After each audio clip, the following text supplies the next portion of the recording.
You got a lot of, you've got, you know, poise. Oh, God. Oh, boy. And we're back. Here I am, Fly from Fly Zone Fishing, here with Jimmy from Grand Slam Tackle. Jimmy, what are we doing now? One of the only problems with this reel, the Tyrenos from Shimano over the years, has been if you're doing a lot of fishing and you're constantly throwing this lever into free spool, the preset knob from the factory has a tendency to slowly back off.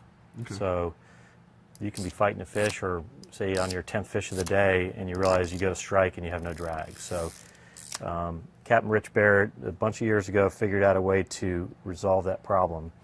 It's a pretty simple fix you can do at home. You take off the preset dial, and you lift your, you want to lift your cam out of there. Let's see. Sometimes it gets hung up, it doesn't want to come out, so you can lift it out with a needle. And that's your cam that throws the drag into play. And the O-ring that comes with it can be taken off real easy with a needle, like that. And all we're doing is replacing it with a slightly bigger O-ring. This one's actually a little smaller, but when it stretches out, it's perfect for the cam. It's just a bigger gauge of rubber? A little bit bigger gauge. Okay. And a little bit narrower, but once it stretches out over the cam, it's just a hair thicker than that. Okay. So pop that on there pretty easily. And now we just put it back in and you're ready to go. What it's going to do is it's going to tighten up your preset.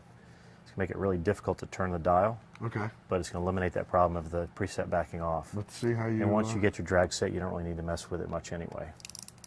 Let's see how you set it in there. There are a couple little ears on there. Okay. And there's a groove in there to receive them, so you want to make sure that they sit down in there properly. Feel it pop in, you kind of feel it drop into place. Take your knob, get that crank back down on there. And then at the end you want to do a little test coming in and out of free spool. Make sure that your preset knob, the cam is in properly, it won't move, but if the cam's not in properly, it'll lock the reel up. Okay. So you want to do this a few times once you get the knob, the cam and the knob back on. And then check your preset again. And then go reset your drag. Yep. And you'll find that it's more difficult to turn your preset, but once you get your drag set, you don't need to mess with it much anyway. Perfect. Yep. All right, thanks. Thanks for joining us in the Fly Zone.